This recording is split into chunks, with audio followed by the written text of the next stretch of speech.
This episode of The Modern Rogue brought to you by NordVPN. Head on over to nordvpn.com/rogue. When you sign up for 2 years, you'll get a huge discount plus 1 month free, courtesy of your friendly neighborhood rogue. Was that trademarked? I could do that, right? I'm friendly. There's a neighborhood. I'm a rogue.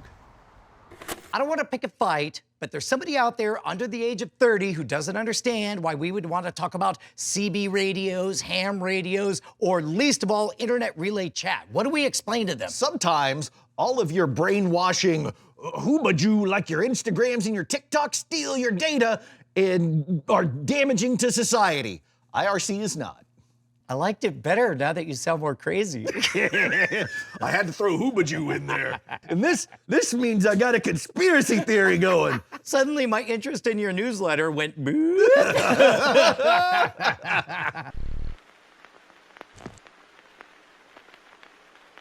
All right, we're gonna talk IRC and gonna be explained to us by Jeff McLaughlin. Correct.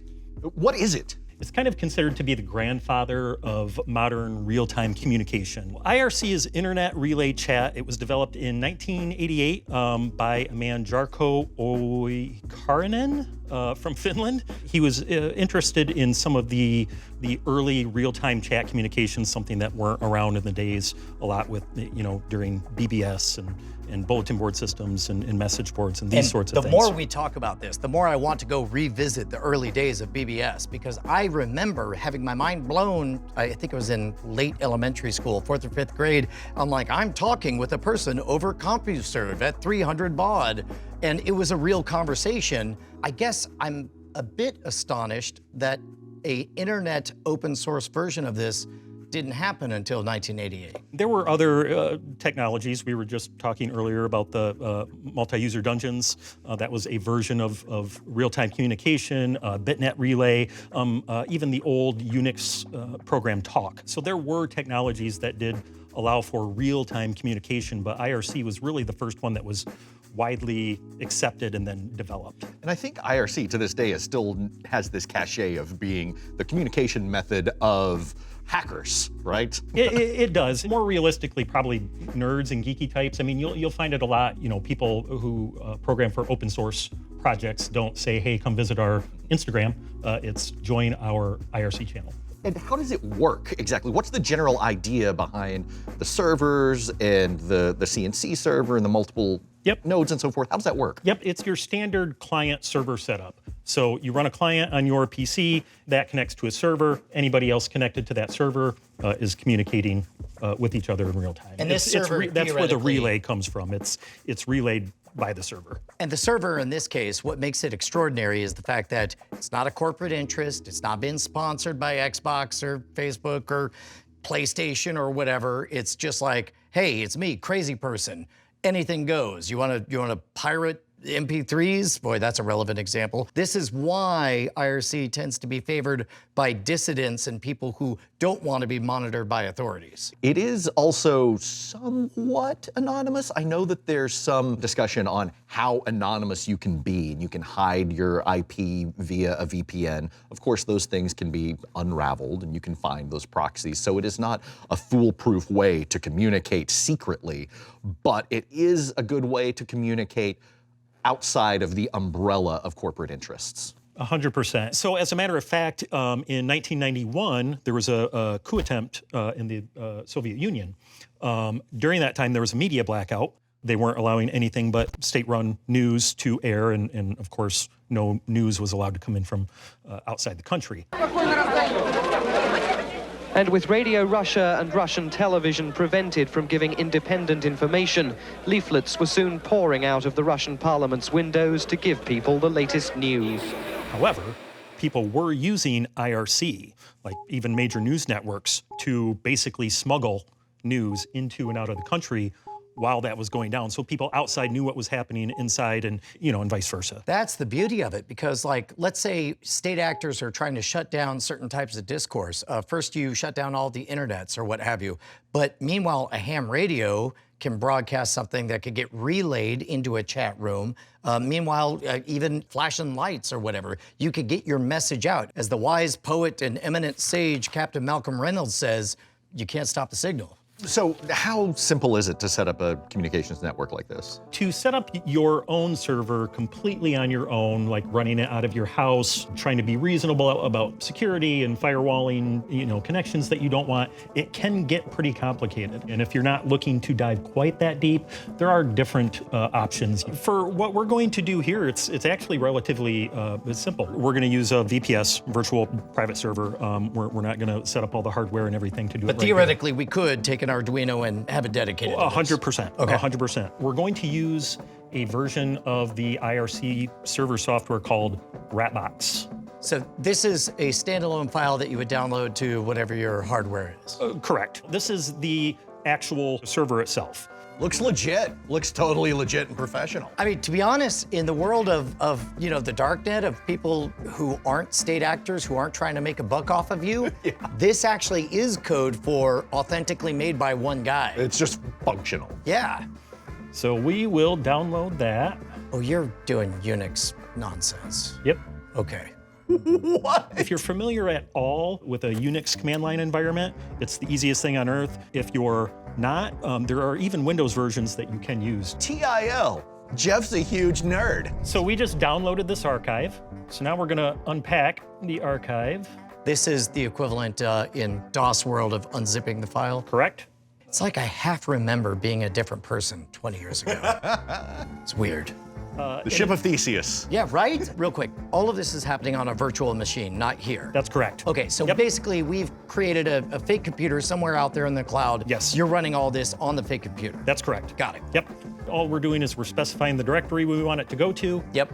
And that we want it to include SSL.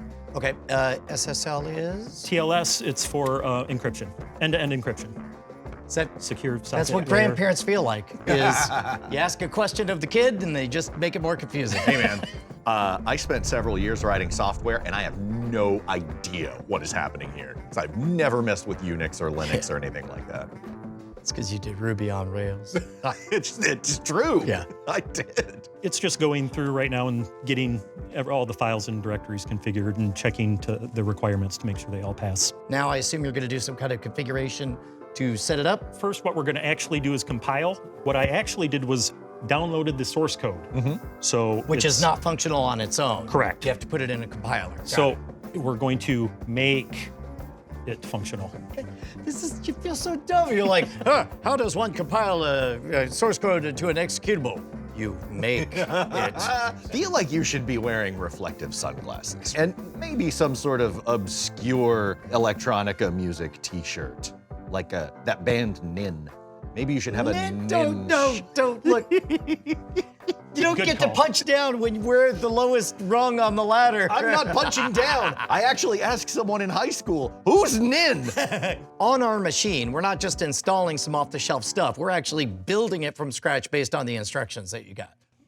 Basically, yes. A lot of this stuff, when you download a program from the internet and you click, and all you see is that cute little progress bar that goes to, all of this stuff is happening behind the scenes. Got it. That's all this is. I pre-baked a cake on this one because the next step actually involves going through 1,025 lines versus of a configuration file, and I didn't want to make you guys wait through that. Yep. So I did that in advance. That is all that it takes other than editing the configuration file to then start the actual IRC server. Okay. Oh, wow, okay. Some of the things that you'll have to specify what ports you want it to listen on, what sort of user classes you want, if you want to block or give special privileges to certain addresses. Set admins who have privileges. Correct. Yep. Operators. Passwords if you want them. Exactly. One of the things I did was I set it up so that none of the users who are connecting to this one, none of their IP addresses will be visible to anyone. So that's an option that I set up in there. And that's another thing how this is really not terribly secure is that, again, you can see someone's IP address unless they've taken steps to hide it. Yes. Well, as we talked about years ago when we were exploring the deep web, the security exists to the extent that you want to make it secure. Like you could get to a place where you're so secure, nobody can get in except I call you on the phone and say, hey, can you let me in? You're like, yeah, use this login, use this password. Then I put it in, and only I am in there, nobody else. And again, this is something that is not going to be captured in an Instagram message and monetized and marketed and sold back to you or some other company. I mean, it could be, but the only way it could happen is if somebody did it from within. Exactly. Yeah, and that is one of the neat features about it, is that it's none of this information is stored at the server level, whether you're running it yourself or not. Typically. So unless you say otherwise, the server itself won't even keep track of what is going on. Correct. And now clients have the ability to log chats, obviously, but even at the server level and even on public networks that are insecure, I would say it's in fact frowned upon. If a server administrator were to be known to be logging conversations, no. So let's say for our scenario that we are 3 individuals who are technically savvy, who just really want to gossip about Eli. And we all trust each other. I trust Jason, I trust you, we all trust each other. This is a way to completely have no other entities to bust us on Eli chat. Correct. Okay, how do we go to Eli chat? All right. Well, Hashtag front butt. That's Eli 2.0. Oh, that's right. I'm sorry. Yeah, I get them so confused. They're very, very similar. There are a couple ways to connect. You can use a web client or a web applet. As a matter of fact, I went ahead and downloaded on iOS Colloquy. That's a flashback. You can connect on phone apps. I have a Unix client installed on this, IRSSI. I used IRC a little bit when I was in college. My handle was Boba Fett. That was back when he was cool. It was cool then. Okay, so for the address, can I punch in the actual, the IP address or what? Yep, right here. Advanced. Server Server port. port, Okay, yay. so right now it defaults to Yep. 6667. I guess I could just type it. Yeah. Oh, yeah. Okay, there we go. And be sure to use SSL. Okay, so you're encrypted, I'm encrypted, so anybody intercepting my signal, even AT&T doesn't know what's up. Correct. Great. Let me look. Wait, Yeah, there you are. Yep. Okay, so now I'm connected to the server, but I'm not in any channel. Which Correct. one? It's Modern Rogue. Okay, so /join is the command. Yep. And then #modern rogue. Yep. Are there other people in here? Yeah, there are a few people from our Discord in here. There you are. What? Yeah!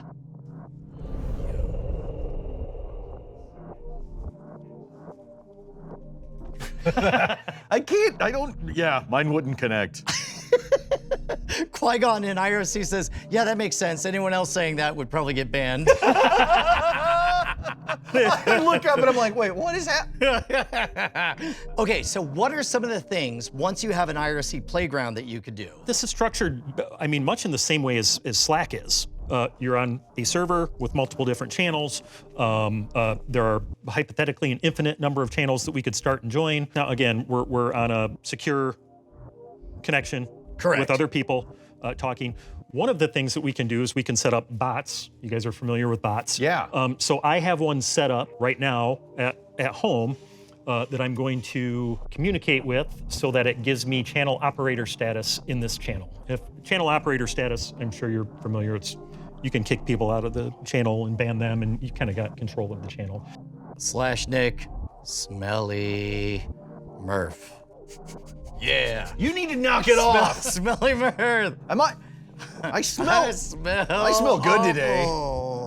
I do like horror. Let's say you wanted to stop me, somebody impersonating Jason Murphy, saying things like, it's me, Jason, and I don't like you or any of my fans. Come at me, mods. You're turning them on me. So, do you want me to kick them out? Kick out Smelly Murphs. What? No. Oh, no. Kick Smelly. Oh, wow. There it is. Kick from room. Kick from room. Suck it. Imposters will not be You tolerated. can just rejoin. Okay, here we go. Here we go.